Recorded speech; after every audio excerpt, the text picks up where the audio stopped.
In the Lost media scene, we tend to follow trends. Whether it be the next big Lost Wave thing or a pilot for a show made for preschoolers, the community is always moving from place to place. We're always looking for the next big search to cling onto like moths to the light. It's only natural that when something major gets found, we're going to have to find something else to occupy our Gen Alpha level attention spans with. I don't exactly blame anyone for doing this. There's no shortage of Lost media that is strange, nostalgic, or just plain intriguing. It really only takes one spark of interest to start a snowball effect, where it keeps garnering more and more attention until every big Lost media personality covers it to try and cash in on their quick buck.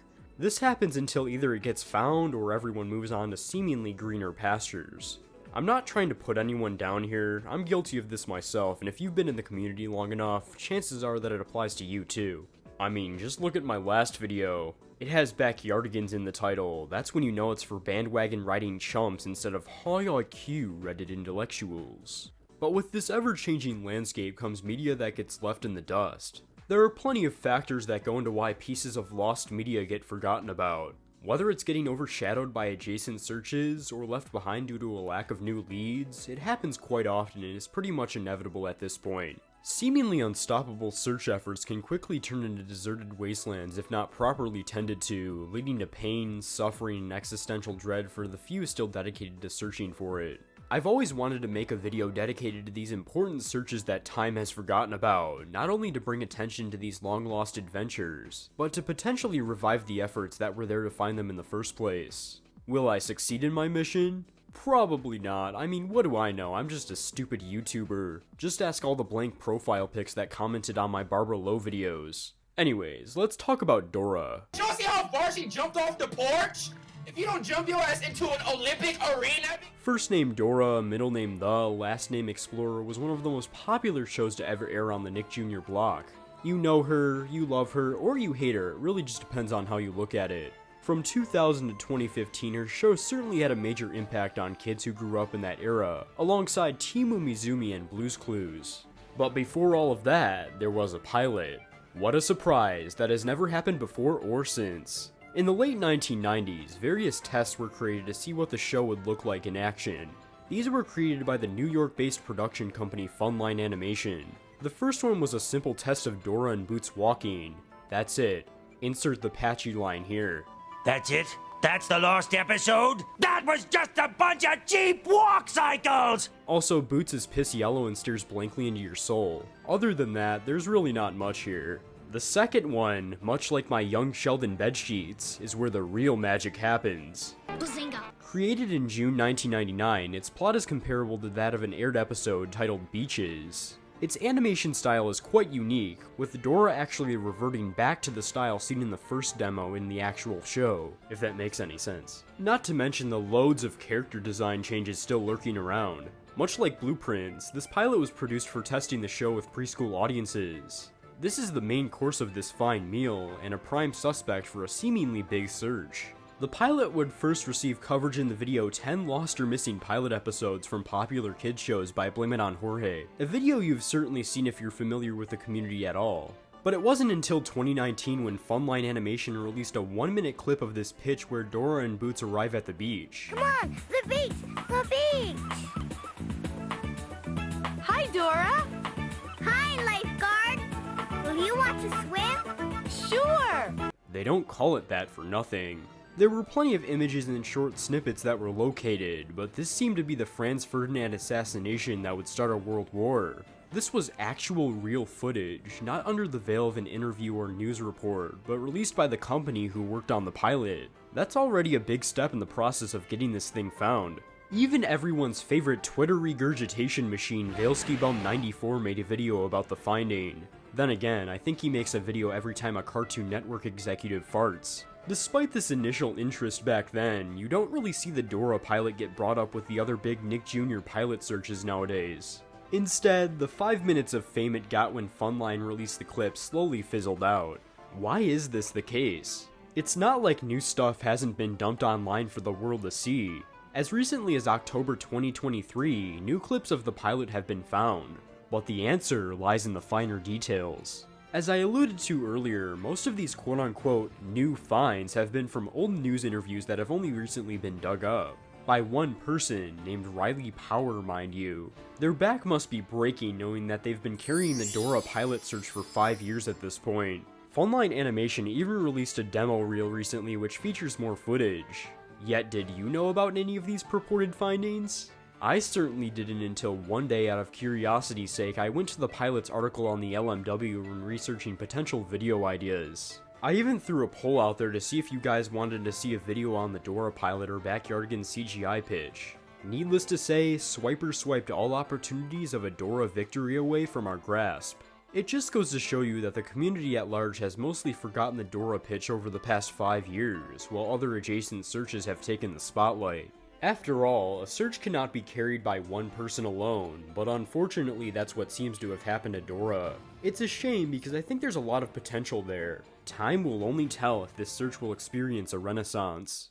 Speaking of renaissance, recently one of the Lost Media Wiki On the Hunt searches got a major update that instantly revitalized interest. The very first On the Hunt search in fact, that being for the Lost Screamer video Super Mario 64 Big Star Secret. The video was first uploaded back in 2007 with the purpose of scaring little children on the internet. Instead of knowing how to unlock Luigi in Super Mario 64 as was touted, you would have a heart attack and potentially die from fear. Maybe FDR wasn't exaggerating. No one has seen the full video since at least 2012, but recently new clips that aren't complete dog water quality have resurfaced. The first big progress made since 2020. It just goes to show you how a decent enough spark can light the entire forest on fire. But not all On the Hunt searches live up to the hype. Since 2020, there have been 8 On the Hunts conducted by the LMW, and thus far only 25% of them have resulted in the piece of media getting found and released. That's not to discredit the searching and findings that have taken place. After all, the journey is usually more exciting than the media itself. But it goes to show you that a lot of these searches start off pounding right out of the gate and then slowly fade into the background aside from the dedicated people who introduced it in the first place. Big Star Secret is lucky to have just barely missed this list. The same cannot be said for the 2 other On the Hunt searches I want to discuss, Encarnacion Bechaves and Hitogata. The first one is a commercial for a flower shop originating from the Philippines. The contents of the advertisement show various bouquets of flowers, as one would expect, along with footage of people who are happy to receive these gifts from Encarnacion Bechaves' trademark. A reportedly unnerving scene featuring actress Sita Estal is what attracted people towards this commercial in the first place. This is all while a male narrator talks over the scene and tells us why we should throw away our money on roses. The commercial was first discussed on a few Filipino forum boards throughout the 2000s and 2010s, with most of the focus going towards its scary zeal. Other than that, it really doesn't stand out among the other Filipino advertisements that were getting popular on the wiki when its On the Hunt search began in 2022. In our robust age of analog horror, lost commercials really only gain traction if they have some element to them that will make you want mommy. And Encarnacion Bechaves doesn't even really seem all that scary. The search started off strong. In the first month alone, major strides were made by reaching out to the company and other related entities. Someone even claimed to have the commercial on tape. Unfortunately, they were unsure if they could actually get the tape due to quote-unquote family issues. Afterwards, momentum would quickly slow down to a crawl. Here we are nearly 2 years later, and that momentum is nearly non-existent. I guess the brightest stars really do burn out the fastest. Unless you're my glorious king, LeBron James. But Encarnacion Bechaves might not even be the most poorly conceived and doorknob dead of the On the Hunt searches. It's not even the most infamous commercial, nor is it even the most infamous in the Asia-Pacific region. Oh no, my dear customer watching online advertisements for my own self-gain, for it pales in comparison to the eruption of emotions I get when talking about Hitogata, a purported Japanese television phenomena that aired sometime in the late 90s or early 2000s about 2 white humanoid figures hanging out near a railroad crossing.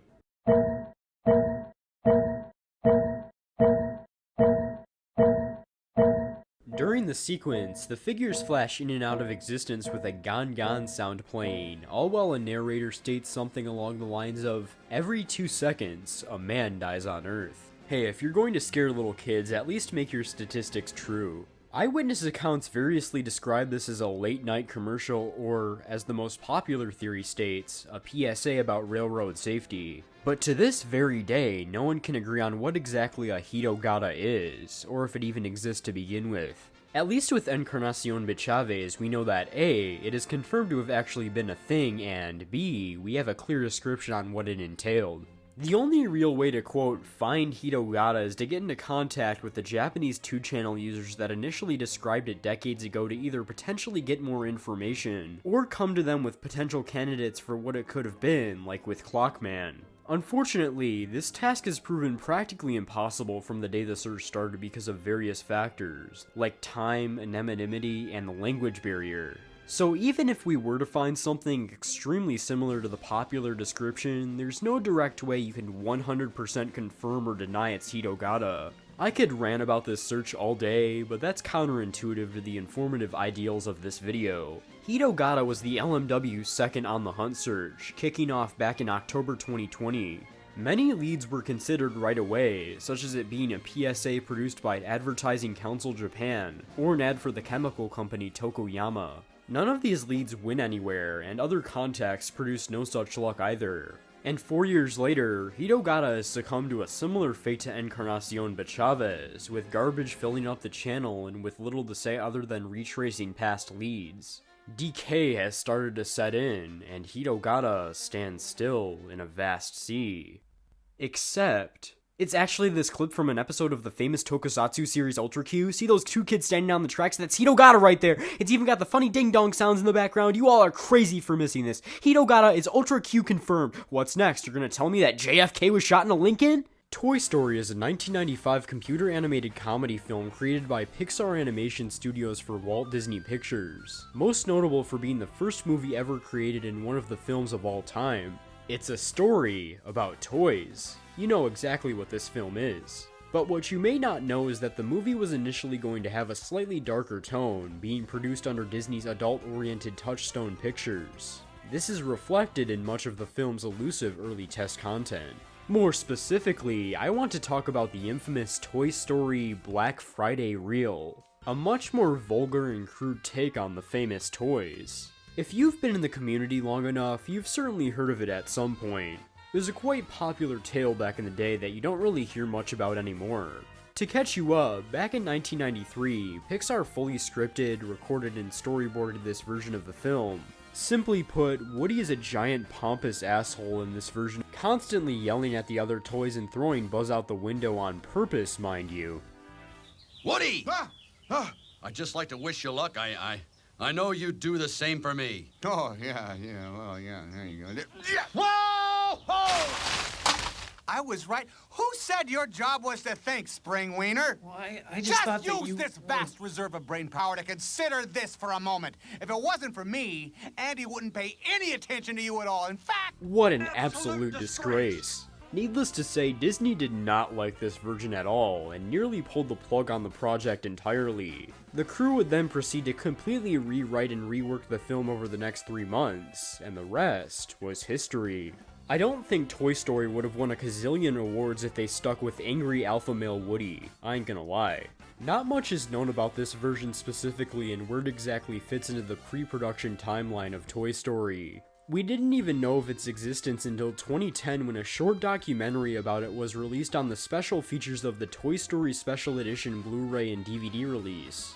After that, the early Lost Media scene sort of latched onto it, being featured in another famous Jorge video, Top 20 Lost Kids Films, this time getting the top spot, for what that's worth. I think nowadays more of the focus has shifted over time from movies to television Lost Media due to its higher accessibility, especially when it comes to children's media, leaving the Black Friday reel behind. There are plenty of cancelled or early versions of Disney movies especially that are generally inaccessible or not that well known. The reel is simply one of many. And that's a few pieces of lost media that time forgot. I wanted to make this video in hopes of bringing attention to some of these long forgotten time wasters of varying degree. I think there's something special about a lot of these, and it mainly goes to show you that a grand effort today might be a distant memory tomorrow. Things change over time, and while we may accept this change, I think it can be beneficial to take a trip down memory lane and see how we got here in the first place. Who knows, maybe this video sparked a potential revisit in the searches for these lost media legends. We are ever evolving and changing as a society. Let's enjoy it before evil zombified Neuralink powered AI generated copies of Charlie Sheen start roaming the earth. This adventure was a bit different in format to some of my previous videos, so let me know what you think of it down in the YouTube equivalent of a boxing ring.